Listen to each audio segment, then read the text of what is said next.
إن ابنتي آية الله، هي كانت آية الله تمشي في أرضه.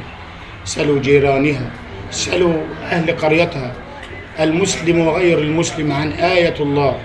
سلوا معهدها، سلوا معهد الفتيات، سلوا معهد البنين عن آية الله.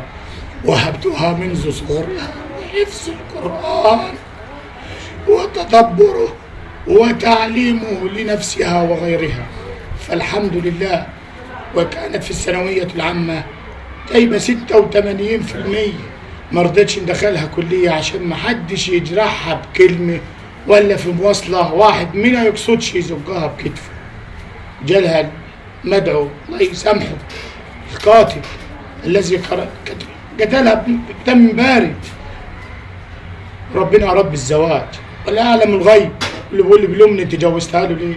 لو كنت أعلم الغيب ماذا يبقى ما جوزتهالوش. تعلمت القرآن وعلمت هنا، دي مكان كتاب، وهناك علمت أمه وحفظته تنكر القرآن. أخته اسمها كريمة عبد الكريم أحمد دسوقي حذرتني، قالوا لي ده مجنونة. أنا ما صدقتهاش وصدقتهم، حذرتني منهم. سألوها، سألوا كريمة أحمد عبد الكريم عن أخيها وعن أهل أخيها، عيال خير، سألوهم. طيب حضرتك تتكلم بقى، خلاص احنا كده اخدنا دقيقة ونص، فاضل دقيقة ونص كمان، تتكلم عن الواقع اليوم اللي نفسه حصل. الاتصال لما جه.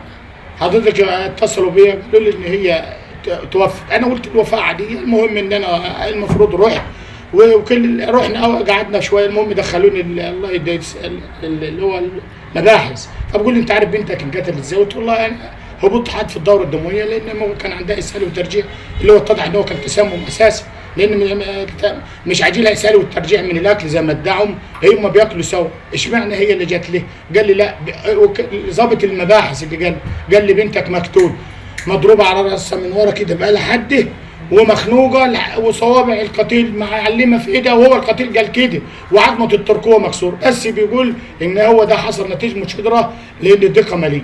ده كل واحد مش في مصر، في مصر وغير مصر عنده دقه ماليه، هيقتل مراته يبقى مش هتلاقي ست ماشيه على الارض ولا راجل ماشي كله هيبقى في السجن. مش مصر بس، كل الناس عندها دقه ماديه، كل اللي عنده دقه ماديه هيقتل مراته يبقى مش هتلاقي حد ست.